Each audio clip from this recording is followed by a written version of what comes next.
नमस्कार दोस्तों, आप सबका स्वागत है मेरे यूट्यूब चैनल के ऊपर। दोस्तों, हम काफ़ी एक चीज़ सुनते हैं कि भाई चलो ठीक है, एस्ट्रोलॉजी क्या हमारे शेयर मार्केट को इम्पैक्ट कर सकती है या फिर मतलब अ, क्या एस्ट्रोलॉजी हेल्प कर सकती है। देखो दोस्तों, मैं आपको एक चीज़ बताता हूँ।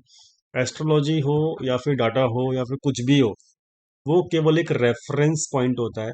ठीक है, रेफरेंस पॉइंट होता है। बहुत सारे हैं यूट्यूब चैनल जो एस्ट्रोलॉजी को भी मतलब महत्व देते हैं, इम्पोर्टेंस देते हैं। ठीक है, कुछ लोग जैसे मैं, मेरा चैनल है, मेरा चैनल डाटा पॉइंट्स को इम्पोर्टेंस देता है। ठीक है, डाटा पॉइंट्स के बेसिस के ऊपर चलता है। ठीक है, जो भी चीज़ की आप हेल्प ले रहे हो ना, वो आपका एक सेटअप है। याद रखना इस चीज़ को। जो भी चीज़ की आप हेल्प ले रहे हो वो आपका एक सेटअप है। मेरा सेटअप क्या है? Data points. मेरा चैनल का सेटअप है डाटा पॉइंट्स। तो जो भी आपकी एक टूल है, डाटा किसी का हुआ एस्ट्रोलॉजी। ठीक है, या फिर कोई इंडिकेटर्स ही यूज करता है मान लो, तो वो चीज आपका सेटअप है जो कि आपको हेल्प करेगा। ठीक है, तो जो भी चीज का आप एज ए टूल यूज कर रहे हो, that is only a reference point, जिसकी हेल्प से आप पता लगाने की कोशिश कर रहे हो कि मार्केट के अंदर क्या हो सकता है। मेरी बात समझे? तो इसका मतलब ये नहीं कि आपको अ, वो चीज मतलब वो एक रेफरेंस है बस, उसकी केवल आप हेल्प लोगे, लेकिन एक्चुअली आपको मार्केट के साथ साथ चलना होगा। ठीक है, आपको अपने सेटअप के सेटअप की हेल्प लेनी है, लेकिन अगर आपका सेटअप गलत हो जाए तो आपको उसको एक्सेप्ट भी करना पड़ेगा।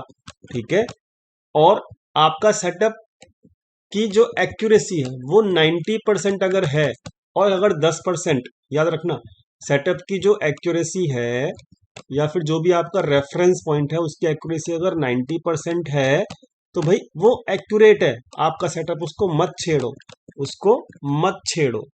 हमारे डाटा पॉइंट्स भी होते हैं जो कि महीने में 2 से 3 बार मार्केट उसके अगेंस्ट चली जाती है। ओके, कोई दिक्कत नहीं है, लेकिन 90% की एक्यूरेसी तो है ना। तो जो सेटअप है हमारा डाटा पॉइंट्स का वो एक्यूरेट चल रहा है। ठीक है, तो this is what I am trying to say. तो कोई भी सेटअप परफेक्ट नहीं होता। कोई भी रेफरेंस या कोई भी टूल जो आप यूज कर रहे हो वो मार्केट में कभी भी 100% एक्यूरेसी आपको नहीं देगा। ठीक है, तो इस बात का ख्याल रखिएगा। तो मेरे को काफ़ी मैसेजेस आ रहे थे मेरे व्हाट्सएप के ऊपर कि भाई क्या आप एस्ट्रोलॉजी जानते हो, क्या आप एस्ट्रोलॉजी को यूज़ करते हो। ठीक है, तो दोस्तों देखो, मतलब मैं हूँ, मथुरा वृंदावन से बिलोंग करता हूँ मैं। ठीक है, मेरा बैकग्राउंड वहीं से है। और मतलब मुझे और मेरे परिवार जो हैं वो मतलब एक, कहते हैं ना कि भगवान से जुड़ा हुआ एक हमारा कनेक्शन है, हमारी फैमिली का। ठीक है, और जहाँ कृष्ण भगवान की, जहाँ पर कहते हैं ना कि आ, मतलब बचपन बीता, जहाँ पर उन्होंने सारी की सारी लीलाएं करी, वृंदावन मथुरा, वहाँ के हम हैं। तो मतलब मैं इन चीज़ों पे बिलीव तो करता हूँ। ठीक है, अब बात करी जाए कि भाई यहाँ पे क्या आप इसको यूज़ करते हो, एस्ट्रोलॉजी को मार्केट में यूज़ करते हो। देखिए दोस्तों, मैं जितना भी यूज़ करता हूँ, जो भी यूज़ करता हूँ, ठीक है, वो आप लोगों से शेयर जरूर करता हूँ। ठीक है, तो मैं बेसिकली डाटा पॉइंट्स को ही यूज़ करता हूँ। ठीक है, डाटा पॉइंट्स को ही यूज़ करता हूँ। जो चीज़ आप लोगों को बताता हूँ वही चीज़ मैं खुद यूज़ करता हूँ। बात रही एस्ट्रोलॉजी की, तो वो मंथ में केवल एक बार देख लेता हूँ। ठीक है, मंथ में वो केवल मैं एक बार देख लेता हूँ। दैट इज, एंड मैं उसको यूज़ करूँ या ना करूँ, देखो ध्यान से समझना, मैं उसको यूज़ करूँ चाहे ना करूँ, वो डाटा डिसाइड करेंगे। ठीक है, मेरा डाटा डिसाइड करेगा, क्योंकि मेरा ज़्यादा फेवर किसका है? डाटा पॉइंट्स के ऊपर। ढंग से समझना, मैं मंथ में एक बार अपना एस्ट्रोलॉजिकल पॉइंट ऑफ व्यू देख लेता हूँ। ठीक, देख लिया जी। अब मान लो ये एस्ट्रोलॉजिकल पूरा मंथ का एक व्यू है कि भाई बुलिश है या बियरिश है। मान लो बियरिश है। ठीक है, एस्ट्रोलॉजिकल व्यू बियरिश है मान लेते हैं। मैं किस तरीके से यूज करता हूँ मैं आपको वो बता रहा हूँ। मान लो एस्ट्रोलॉजिकल व्यू बियरिश है मेरा, ठीक है। अब लेकिन अब ऐसा नहीं कि मेरा व्यू बियरिश बन गया, ऐसा मैं कभी नहीं करता। क्यों? क्योंकि मेरी जो हैंडलिंग है, मेरी जो पावर है वो है डाटा। ठीक है, तो मैं क्या करता हूँ, डाटा को वेरीफाई करता हूँ कि क्या डाटा भी एस्ट्रोलॉजी को फेवर कर रहा है, क्या डाटा भी बियरिश बता रहा है। ठीक है, तो अगर ये एस्ट्रोलॉजिकल व्यू मेरा जो मंथली में एक बार देखता हूँ मैं, और कैसे देखता हूँ वो भी मैं आपको आज की वीडियो में बताऊंगा। वीडियो लास्ट तक देखना। वीडियो थोड़ी लंबी हो जाएगी लेकिन बहुत मस्त वीडियो बनेगी। ठीक है, और मैं कैसे यूज करता हूँ एस्ट्रोलॉजी को वो मैं आपको समझाऊंगा। ठीक है, बहुत सिंपल है, बहुत बच्चों का खेल है। मैं कोई ज्यादा बड़ा ज्योतिष या कोई मेरे को ज्यादा बड़ी नॉलेज तो है नहीं। जिस चीज पे मेरी कमांड है मैं उसी को वैल्यू दे रहा हूँ, जो कि मेरा डाटा पॉइंट्स है। बट आप लोगों का कुछ क्वेश्चन था कि चलो ठीक है, तो मैं उसको अभी रिप्लाई कर ही देता हूँ। तो जहां पर मेरा डाटा पॉइंट्स मेरे को अलाउ कर देगा ना मंथली का, कि हाँ भाई मार्केट बियरिश है और एस्ट्रोलॉजिकल भी बियरिश है, तो दोस्तों दैट इज मतलब एज, जो मेरे पे एज होगा ना, वो एक्स्ट्रा एज है। ठीक है, और वहां पर मेरे को बहुत सुविधा होती है। ठीक है, तो मैं डाटा पॉइंट के साथ फाइनली डिसीजन लेता हूँ। This is only a reference point. ठीक है, आई होप आप समझ गए होंगे। तो जिस चीज के ऊपर आपको विश्वास है, जो भी आपका सेटअप है, उसी से आप वेरिफिकेशन करिए। बाकी जितनी भी चीजें हैं वो केवल एक रेफरेंस पॉइंट के लिए लीजिए। बात हो गई मेरी, इस चीज को मैंने क्लियर कर दिया कि मैं किस तरीके से यूज करता हूँ। अब चलो चलते हैं एस्ट्रोलॉजिकल पॉइंट ऑफ व्यू से। ठीक है, देखिए दोस्तों, हर ये है ऐसा हमारी जो ज्योतिष है उसमें ना 12 महीने हैं। 12 मतलब 12 हिंदी कैलेंडर के हिसाब से 12 महीने हैं, मतलब कहने का ये है। और संक्रांति जो होती है वो महीने का पहला दिन होता है। और 15 ये डेट्स हैं संक्रांति की। ठीक है, ये दिसंबर तक की डेट्स हैं इस साल की। ठीक है, और जैसे हमारी राशि शुरू होती है ना, अप्रैल से स्टार्ट होती है। मेष राशि, वृषभ, मिथुन, कर्क, सिंह, कन्या, तुला, ये सब है। ठीक है, और मीन खत्म होती है मार्च में जाके। तो अप्रैल से हमारा, इसलिए हिंदी कैलेंडर भी अप्रैल से चालू होता है एज पर द राशि। हिंदी कैलेंडर हमेशा 1 अप्रैल से चालू होता है, याद रखना। इसलिए हमारा बजट भी जो है ना, वो हिंदी कैलेंडर को फॉलो करता है। बजट भी जो है ना, वो हमारा 1 अप्रैल को ही लागू किया जाता है। ठीक है, because of the Hindi calendar. ठीक है, तो यहाँ से चालू होता है हमारा ईयर, मेष राशि से। ठीक है, तो अब जो संक्रांति होती है वो पहला दिन होता है, महीने का पहला दिन। संक्रांति का दिन होता है महीने का पहला दिन। समझ गए? तो अब हमारा जो नया साल चालू होगा वो होगा 2023 14 अप्रैल से। ठीक है, अब ये डेट्स जो है संक्रांति की यहाँ पर दी हुई हैं। क्लियर? ठीक है, तो ये तो हो गया 2023 की डेट। ठीक, अब मैं आपको दिखाता हूँ कि 2022 की जो डेट्स थी वो मैंने ऑलरेडी मार्क की हुई हैं। ठीक है, और बड़ा सिंपल है, बहुत सिंपल है, बहुत ज़्यादा सिंपल है। अगर आप इसको देखेंगे तो आपको मज़ा आएगा। ठीक है, मतलब उम्मीद करता हूँ समझ में भी आ जाएगा और मज़ा भी आएगा और इंटरेस्टिंग भी लगेगा। तो ये दोस्तों मैंने जो डेट्स हैं मार्क की हुई हैं। ठीक है, और ये डेट्स मैंने 2022 की मार्क की हुई है, ताकि मैं आपको समझा सकूं कि मैं किस तरीके से यूज़ करता हूँ। क्लियर हो गई बात? तो सिंपल है। यहाँ पर अप्रैल से लेके अप्रैल 2022 से लेके मैंने अभी मार्च तक का पूरा यहाँ पे मार्क किया हुआ है। क्लियर? अब देखो, बहुत सिंपल है, बहुत सिंपल है। कोई ज्यादा आपको ना रॉकेट साइंस करनी नहीं है, खुद भी कर सकते हो। आपको कोई ज्यादा ज्योतिष की पढ़ाई की जरूरत नहीं है। ध्यान से समझना मैं क्या करता हूँ। देखो क्या होता है, जो मैं करता हूँ वो मैं आपको बता रहा हूँ।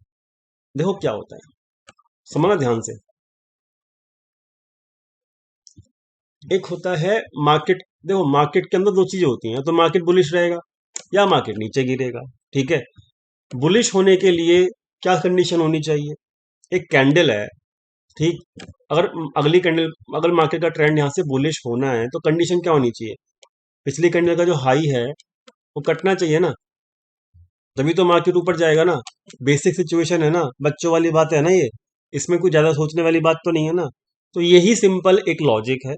ठीक है, अब यहाँ पर जो मैं पिक करता हूँ वो मैं कैसे पिक करता हूँ, जहाँ से समझना एस्ट्रोलॉजी को कैसे पिक करता हूँ मैं। तो मैं क्या देखता हूँ कि जैसे कि ये अप्रैल का महीना है। ठीक, ये अप्रैल का महीना है, अब यहाँ पर नहीं बना, मान लो ये कैंडल्स नहीं बनी, तो मैं क्या क्या देखूंगा? ये कैंडल है पिछले क्वार्टर की, पिछले महीने की, सॉरी, पिछले संक्रांति की ये कैंडल बन गई। ठीक, पूरे महीने की। अब अगर इसका हाई नहीं ब्रेक होता, मतलब मार्केट में सेलिंग प्रेशर है। समझे? मतलब मार्केट में सेलिंग प्रेशर है, market will go down in the next month. मेरी बात समझे? मैं प्रूव करता हूं कैसे। देखो, ये अप्रैल है। ठीक, अप्रैल में मार्केट नीचे क्यों गिरी? क्योंकि मार्केट अप्रैल मंथ के अंदर प्रीवियस जो मंथ, प्रीवियस संक्रांति का जो हाई था वो ब्रेकआउट नहीं कर पाई। नहीं कर पाई तो मार्केट नीचे गिर गई। क्लियर हुई ना बात? ढंग से समझना, बहुत सिंपल है। अगर प्रीवियस संक्रांति का हाई मार्केट ब्रेक नहीं करती तो मार्केट नीचे गिरती है। अप्रैल में हुआ। अब मई का सेल सीन ले लो। अप्रैल का जो हाई है वो ब्रेक अगर मार्केट नहीं कर पाई फिर मार्केट नीचे गिर गई। बहुत सिंपल। ठीक है। अब ये हो गया क्या कहते हैं मई का। अब ये जून का। अब जून में क्या हुआ? जून में ढंग से समझना, इसका हाई ब्रेक नहीं हुआ, नीचे गिरा। इसका हाई ब्रेक नहीं हुआ, फिर मार्केट नीचे गिरा। अब इसका जो हाई है वो बहुत इंपॉर्टेंट है। अब इसका जो हाई है ना, अब वो तो ब्रेक नहीं हुआ और ना ही इसका लो ब्रेक हुआ। यहाँ पे कहाँ पे? यहाँ पे। ठीक है। तो मतलब मार्केट ने क्या किया, यहाँ से समझना, इसका जो लो है वो ब्रेक तो किया, सॉरी, ब्रेक किया, लेकिन यहां से रिकवरी किया। मतलब यहां पर मार्केट में क्या हुआ, इसके लो के ऊपर ट्रेड कर गया मार्केट, और मार्केट एक कंसोलिडेशन में चला गया यहाँ पे। ठीक है। मार्केट एक कंसोलिडेशन में चला गया। ठीक। तो आपको एक लेवल मिला। क्या लेवल मिला, कैसे समझना, ये हाई नहीं ब्रेक हुआ, मार्केट नीचे। ठीक।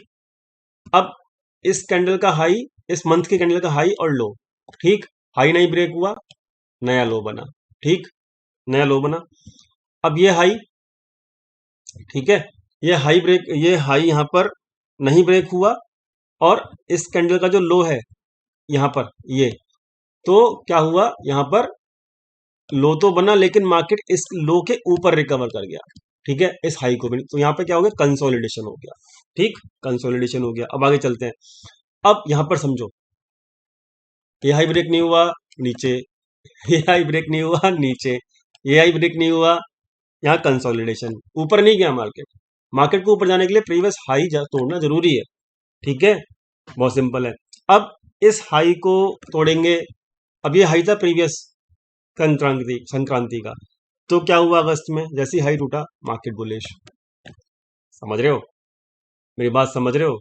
बहुत सिंपल है, बहुत सिंपल। इसमें कोई साइंस वाली बात है ही नहीं। ठीक है। दोबारा रिपीट कर देता हूँ क्योंकि देखो मजा आएगा। मेरे को तो बहुत मजा आता है ये सब चीज करने में। ठीक है।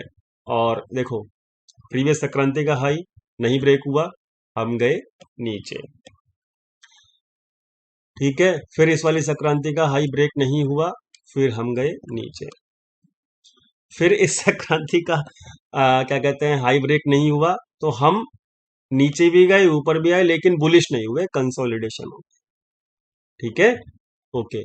और फिर इस हाई संक्रांति का हाई जैसे ही ब्रेक हुआ, हम चले गए ऊपर। ठीक।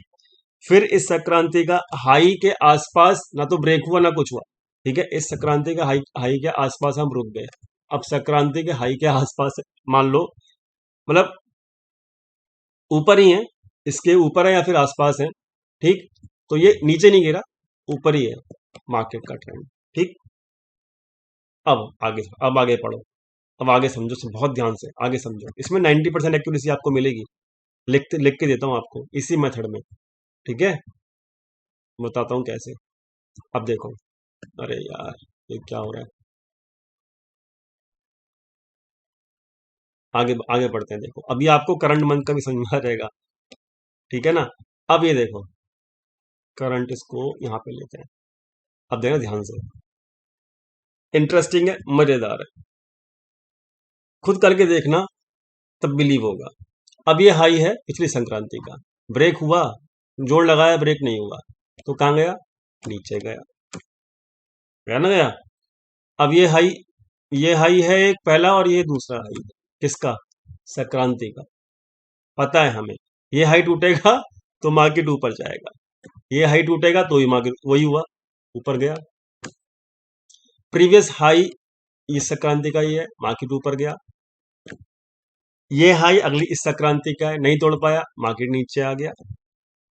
ये हाई इस संक्रांति का है, मार्केट नहीं तोड़ पाया, मार्केट नीचे आ गया।